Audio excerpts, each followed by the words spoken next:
A warm welcome. Thank you for joining us on the program today. The digital space has become Africa's most vibrant public square, and the contest for it is intensifying. Why? Because our young, vibrant generation is arguing politics in WhatsApp groups, organizing protests on Facebook, building businesses on Instagram, and telling their stories to the world through short videos and live streams. A consensus is that this online space isn't just about entertainment. It's where public life happens, a lifeline for civic engagement, political discourse, and social mobilization. And in some countries, it's the only space where citizens still feel safe enough to question those in power. But here's the problem. As governments tighten control over traditional media, they've also moved online, passing laws, shutting down the internet, and monitoring what people say. At the same time, big tech companies now decide what content stays up, what comes down, and what gets seen, often with little explanation.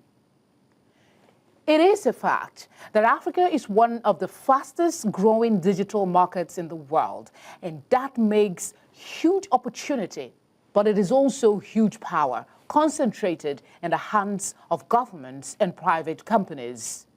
The submission is neither of them should be making decisions about our freedom to speak behind closed doors. So, when governments censor and platforms err, who defends Africa's freedom to speak? And what kind of digital governance does the continent need? That's our conversation today. Join me in giving a warm thank you and welcome to our guests for this conversation. Director, Africa Center, Mexico, Onyeka Nwelu, joins us from Tokyo. We also have Executive Director, Paradigm Initiative, Gbenga Sheson, here in Lagos. Digital rights lawyer Solomon Okedara, Lagos, cybersecurity and IT management expert Professor Ojo Emmanuel Ademola, London. We'll be seeing our guests in a bit, right after this break. As always, News Central has their pulse on things. We had to go to the U.S. to bring you live public hearing as the Homeland Security Committee grills border agencies. We know immigration is a big issue in the U.S. Welcome back to One Slot. Our conversation is focused on when government censors and platforms err, who defends Africa's right to speak, and what kind of digital governance are we looking at in the continent? My guests, Onyeka Nwelu, Gbenga Sheson, Solomon Okedara, and Professor Ojo Emmanuel Ademola. Gentlemen, thank you very much for your patience. I will start with you, Prof, and just to begin things, what's your overview of the current digital speech landscape in Africa? Thank you for having me. One of the things that I'm interested in is freedom of speech, and I've always been an advocate for that. Canceling of people with different views, it has always been an issue for me. So, as many people know, I'm the publisher of David Hunde's books. And because I adore and I idolize people who have different opinions, having a different opinion has also put me in trouble. I was once sent to prison in Rwanda by President Kagame's boys because I had a different opinion online and then went to Kigali, where I was arrested and sent to prison. I think leaving it this way, many people will not be able to say what they want to say, but the society is what do I call it? The society is getting worse every day because people do not want to hear what others have to say. And I think it's important that everyone should say what they have in mind. And it is important to be tolerant of the society. So for Nigeria, I see a lot of people receiving letters from security agencies to come over for conversations about what they have said online. It's a totalitarian attitude to allow such thing happen. And if you notice, this has also this is also happening in the U.S., but we're not talking about the U.S. We're talking about Nigeria at the moment. And Africa, yes, generally. I think you've established something. The fact that it is not Uhuru at all. We're not even near Uhuru when it comes to freedom of expression, digital speech landscape across Africa. I'll come back to you, Yeka, in a bit, but let's get the opening statement of the guest. I will go to Benga Sheson with this one. For many Africans, social media is no longer supplementary. It's not entertainment, it's not distraction. It is now the last real public square. Do you agree with this submission? That's on the one hand. And how does this change the meaning of freedom of expression for all? Thank you so much. I hope you can hear me. Yes, I can. I can hear you. Yes, I can hear you. Good, Go ahead. Good. Now I have freedom of speech, and it is going through. You're right. The last standing civil space, that is how I've described, digital media platforms. And the reason for that is very simple. If you look at the history across African countries, from about 2007, when people got exposed to a lot of political talk on Facebook, into the 2009 and 10, between 2009 and 2012, there were a lot of youth protests across African countries. From Yenamare to Sasofi to Occupy Nigeria, across Southern, Francophone, and West Africa.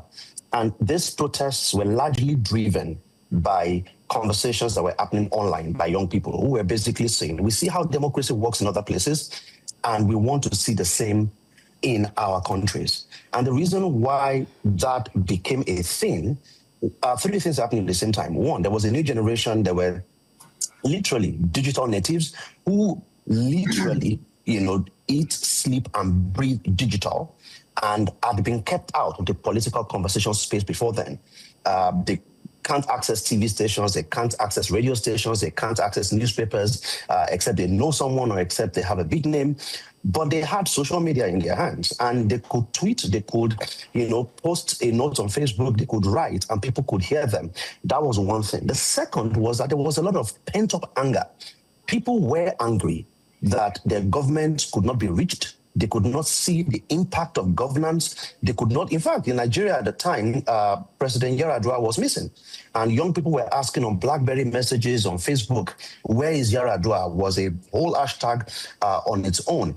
In Francophone Africa, from Mali to Senegal, there were protests in terms of, this is the broom sweeping across because of democracy. So you had on one hand the digital opportunity, you had on the other the anger of young people, and these two came together because then they could express their anger on these platforms. And the third was the fact that governments at the time assumed that this was a temporary thing. They assumed that these young people have a lot of energy. They're going to burn it off on social media, and we will keep our own space, which is the natural, or the traditional media. Newspapers, we'll keep newspapers, we'll keep TV. They had no idea that digital was going to surpass. But what has now happened in terms of free speech online is that newspapers have also even come online, because if you are not in the digital space, the reality is that For example, how many people Okay, read newspapers? I think you've established the fact that I wanted, because we had to take a break. We're time strained, so I'm going to be interjecting once in a while, please. Let's go to Solomon and get some legal perspective. How would you define digital rights in the African context, and how do these relate to universally recognized human rights? This question, and of course, clearly, when you look at digital rights are just rights that have been accessible offline, but now that you can exercise online. If you look at the contribution of the former speaker, Mr. Gbenga, now it made it clear that the social media, for example, has democratized media. Now, some of the Gen Z who could not access the mainstream media, traditional media, could actually take their phone and tweet and express themselves. So when you look at this, this is actually at the heart of the media and at the heart of fundamental, human rights. Now, and one of the things we need to realize is that when we are talking about free speech, this is not where you can actually relate that these digital platforms enable or amplify the voices of the people, and the government has the constitutional duty to protect them. Neither the government nor this platform donates this right to the people. It's a right that the people have. So I think it's actually quite important for us to have that notion that despite the fact that it's accessible on digital platform, it is a right that the people have and that is constitutionally protected and guaranteed. All right, let's come to Prof now and give you the big gun as well. When I say big gun, I'm referencing the governments. They often argue that regulation is necessary to maintain stability and counter harmful content. In 2024 alone, we had a broadly 21 shutdown in 15 African countries, a record high, and it's also a fact that Africa remains the global epicenter of internet shutdown. And the reasons they've given oftentimes is political unrest, public interest and safety, and all of that. When does regulation become censorship, Prof? Thank you very much. Finally, I have something to say. Regarding your question about government censorship, the issue, government always come up with an excuse that due to security matter and so on and so forth, now they have to either shut down or restrict in order to gain control. In my own view, which I have been advocating for, in the digital age, digital policy or digital rights must be now what we call human right. If government will begin to see digital right as human right, then the issue of freedom versus safety will disappear. It will now be issue of freedom along with safety, as you will allow human right, irrespective of the situation around you as a government, because it's supposed to be government of the people. In other words, free speech, not restricted in any way. But when you now begin to factor in the issue of security, the debate is not supposed to be freedom versus safety. It's supposed to be freedom along with safety. How do we safeguard? Government must come with robust governance framework. For example, in Europe, we have GDPR. We should now begin to have African Union kind of regulatory system that will not infringe on individual digital right. There are different ways of going about this. The lawyer in the house have spoken, and I remember Mr. Censorship has also spoken, and our friend from Mexico has also spoken. But what I'm trying to emphasize here is that we need to wake up in Africa and begin to see digital right as human right and begin to come up with robust general data protection regulation that will safeguard the youth, everyone using the social media for communication, as we will safeguard individual human rights. It is now time for us to begin to do that. Thank you very much. Oyeka, I'm back to you now. I have to try and bring the most urgent questions forward because we're time pressed, and you have about a minute to speak because we need to go on a break. But my question is, private companies now make daily decisions that shape African discourse. How did platforms become such powerful political actors without democratic mandates, really? I think it's important to know that people are tired of waiting for others. So everyone makes decisions on their own. It also depends on how far the decisions go. Some people make decisions that take them to prisons, to courts, and to other places where they are questioned. In other words, I may not be able to answer critically to your question, but the democratization of platforms of expressions is what has taken the world far. People are making decisions on their own. People are deliberately leading themselves to places where they want to be without waiting for the society to sort of validate them. So it's important to know that most of our worries stem from personal decisions. And I don't know if this answers your question. Yeah, I mean, it is your perspective we have invited you for, and we appreciate it. We'll go on a very quick break, and when we come back, Benga, I'll be asking you about who suffers the most when contents are removed or banned. Stay with us.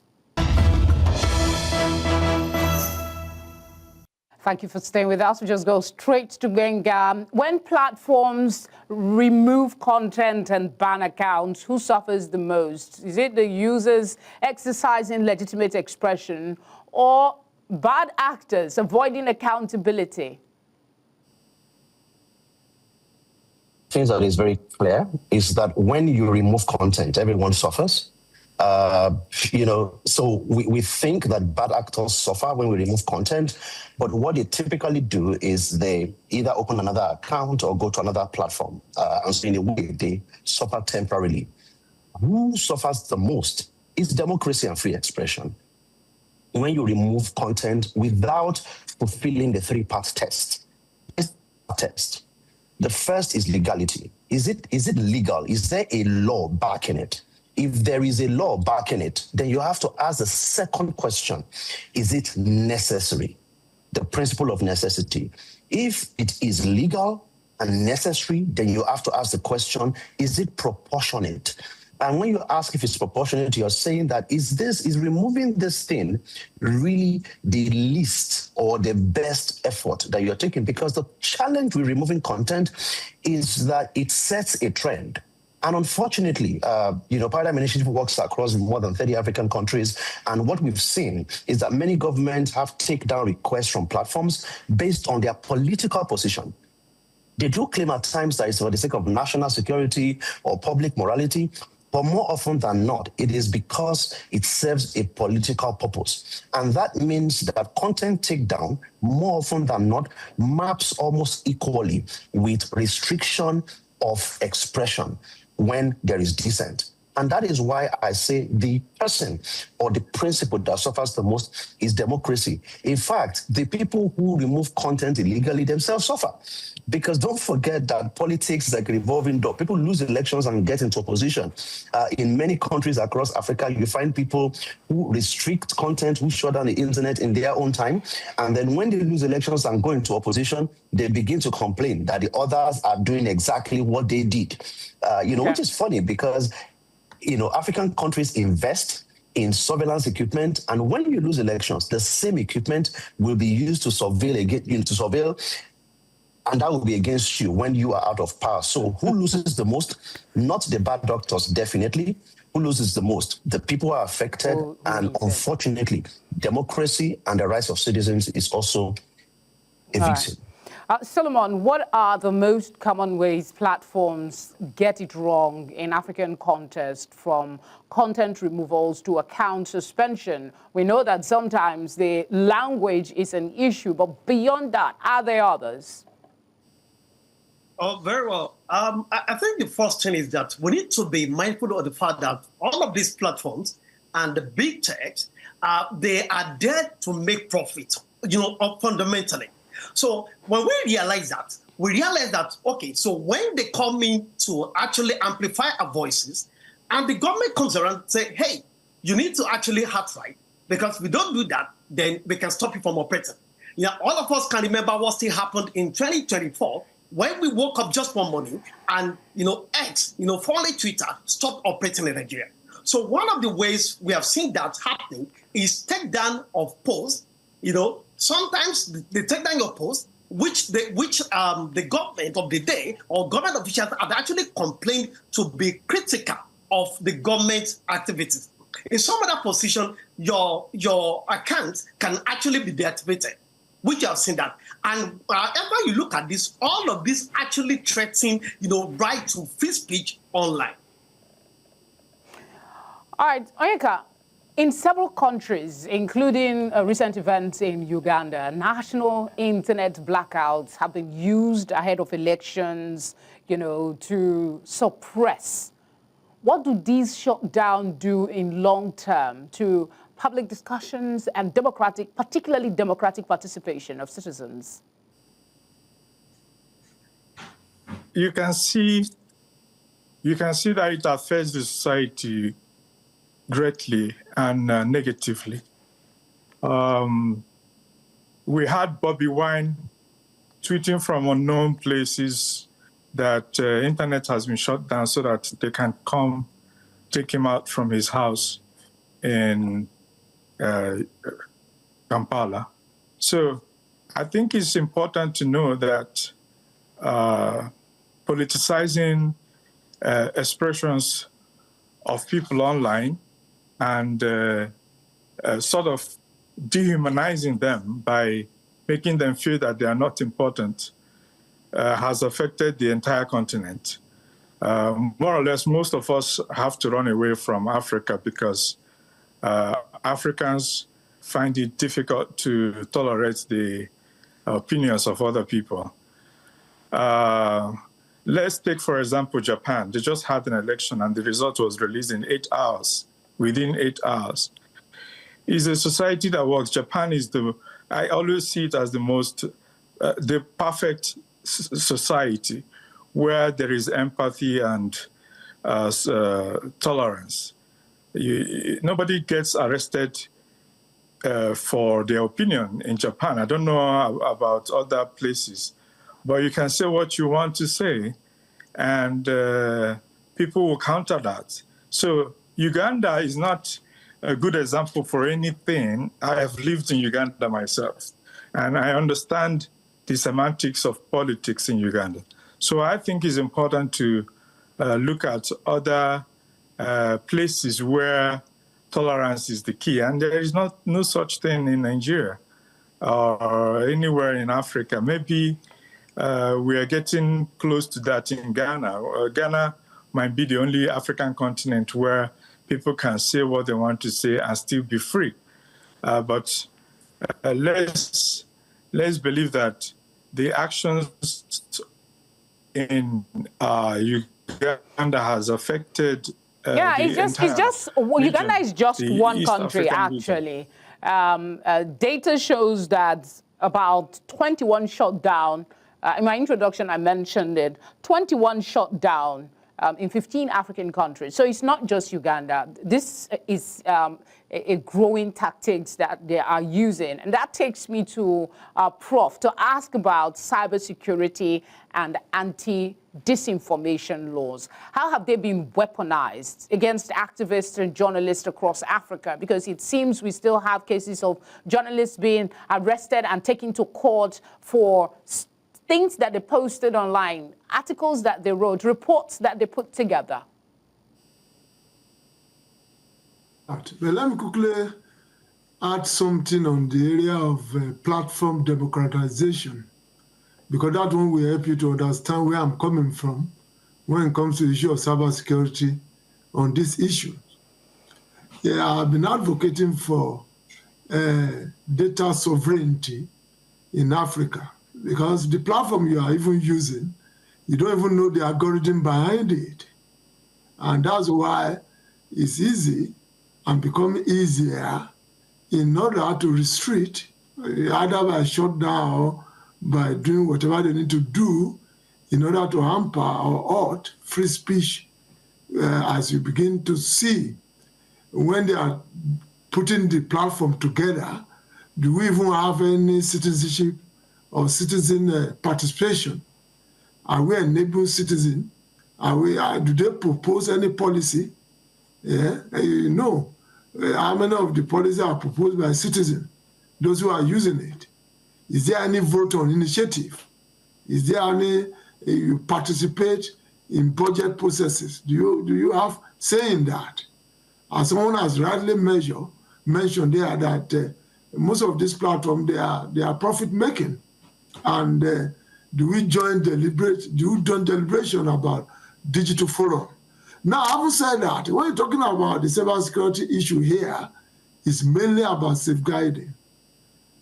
How many users of social media or this platform are cyber secured on one hand?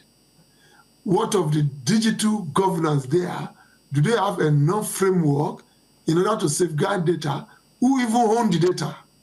And that's why I also go back to the issue now that we need to begin to discuss sovereignty, one, who owns the data, two, and at what level do we discuss the risk to digital democratization from citizenship perspective. At that point, then you now begin to see gaps within the platform. And how do you close the gap? You must have people, let's talk about being aware in safeguarding the digital platform. Awareness will help a lot in doing that. Otherwise, we begin to play prey into all this hacking or stealing your data or doing whatever they want to do with it, because you don't even know who owns the data in the first instance. And that's why the advocacy now is we should now begin to give more access and give more access robustly. We're having framework like the European one I've just told you, GDPR. African Union must also have our own secure framework for the use of the social platforms. That's where I want us to look at this. Thank you very much. Thank you, sir. Gbenga, civil society, I think that's where you're coming as well, often feel the accountability gap. Are African digital rights organizations equipped to challenge both governments and the big tech? And perhaps you could talk to us about some of the strategies that are being used by these initiatives to counter the narrative and ensure digital rights in Africa. Thank you. So one of the things that we've learned to do over time is to give a reason why this shutdowns and clampdowns should not happen. And I want to speak first of all about governments. So we know for a fact that during elections and now increasingly during examinations, which is a terrible reason to shut down the internet, by the way, we know that many governments shut down during protests and during elections. And one of the things that we've been able to do is to demonstrate that beyond the human rights concerns, there are other concerns. There is the economic cost of shutdowns. The Brookings Institution has put together a template and a formula that allows us to calculate how much is lost. When Nigeria shut down Twitter, for example, we calculated every day and every week and published the numbers. The same thing we did in Tanzania, the same thing we did in Kenya, to show that every country that shuts down platforms loses money. The second is that human lives are also lost. We documented in the Gambia when a woman who was in labor and needed to get to the hospital couldn't get to the hospital because telecoms networks were shut down. And unfortunately, that led to a loss. So there is the human cost, there is the economic cost. This is one of the things that we've learned to do. Of course, we also go to court. For Togo, thankfully, the case was won. ECOWAS court declared that Togo should not shut down. In the case of Twitter, the ECOWAS court also declared that Nigeria was wrong. We're still waiting for the Nigerian courts, to, of course, to follow up on that. In the case of Kenya, the Kenya court immediately declared that the shutdown should not have happened. In the case of Uganda, in the case of Tanzania, these are recent cases that we've just filed now because of the recent shutdowns. But for the corporates, and this is very important because many of these cloud nations, as they call them, are even a bit more powerful than nation states now in terms of numbers, in terms of resources. For these platforms, platform governance is now increasingly important because we call the platforms to order when they do what is wrong. And this is very important because of the kind of power they have, not just on the things people read and write, but also on elections, on many of the things that happen. So the work of society is in three folds. Number one, to document, to make sure that when something goes wrong, there is documented evidence. If Meta, for example, shuts down the ability for fact checkers to work, it is documented. If Twitter fires its human rights team, it is documented. If Google does a project that hurts human rights, it is documented. If a government does something, it's documented. Why? Because when you document, you're able to challenge. The second thing that is important to do is to demonstrate what the cost is. Because when we don't, at times, people don't know. I mean, either governments or corporations don't realize that there is a blowback on the things to do. When Uganda shut down Facebook, introduced a tax, for example, 5 million people went offline because they couldn't afford to pay those taxes. And of course, that has implications of what the country can say. And the third and the most important of all is to challenge these things in court. Any Nigerian knows the phrase, go to court.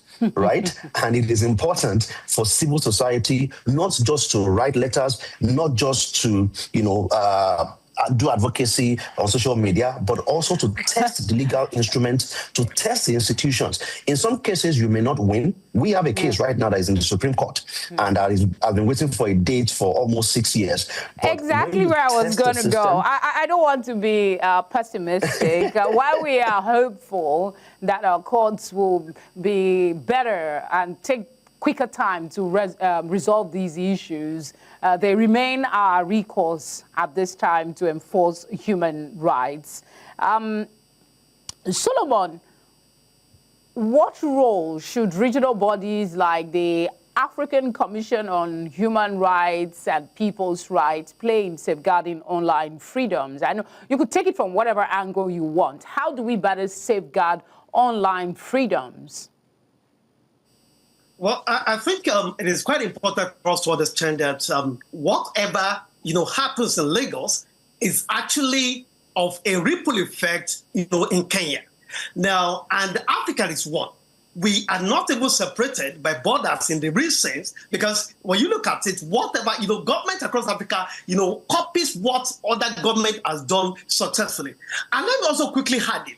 We also remind ourselves always that governments all over the world are quite intolerant of criticism.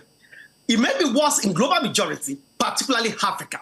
So in this reason, I think it is important for regional bodies to wake up and decide that, look, we have treaties, we have conventions, we have protocols that protect human rights. For example, in Africa, we have African Charter on Human and People's Rights, we have ICCPR, and these are instruments that are used to actually challenge infringement of fundamental human rights, including right to freedom of speech, at regional mechanism. like ECOWAS Court, for example. And just like this Agboga has mentioned, if you look at it, at the ECOWAS Court, for example, we have had records of incredible judicial wins, in those courts. Even in Nigeria, including the just recent delivered judgment in the case of blasphemy laws in Nigeria, where a gentleman wrote something on Facebook, and of course, he was arrested and prosecuted for blasphemy. So it is important for regional bodies, including their judicial bodies, to come to terms with the fact that they owe the people or members of the African community a responsibility, a duty to protect their rights. Okay. This is such a broad subject. We're trying to get as much as we can within the time frame. Prof, looking ahead, what emerging challenges? We have AI now. I mean, AI is doing amazing. Content moderation, we have deep fakes, and we have digital surveillance. All of these pose great risk to free expression. What would be some of the proactive steps you would suggest, immediate, long-term, short and long-term, to take towards that end? Very much. The first thing I want to talk about is that Africa must, going forward, African Union must come with data protection framework that will be universal across the board in Africa. I'm emphasizing that, something similar to the European GDPR. Secondly, we must ensure that going forward, digital right, as we continue to expand, either we like it or not, with the interruption, bringing, or disruption, whatever you want to call it, of AI, we must now begin to indigenalize our own tools. That is, let's have African AI. What I mean by that is that talking about sovereignty. Recently, I was talking about who owns this data and how can this data pre-program in form of algorithm so that the tool you are using, indeed that tool is your own tool. If it's not your own tool, then we go back to what I call digital colonization or digital independence.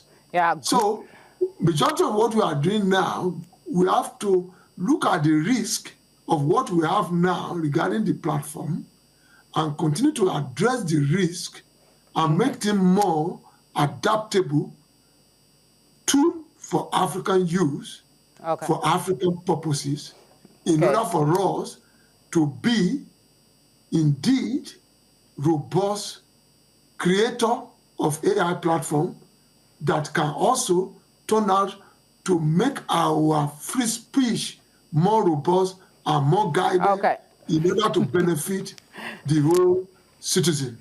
Thank you very much. Greater control, that's one thing that I picked from your submission, greater control on how we use this platform and what we put out there. Gentlemen, I'm afraid that's all the time we have. So much still to talk about, but thank you very much.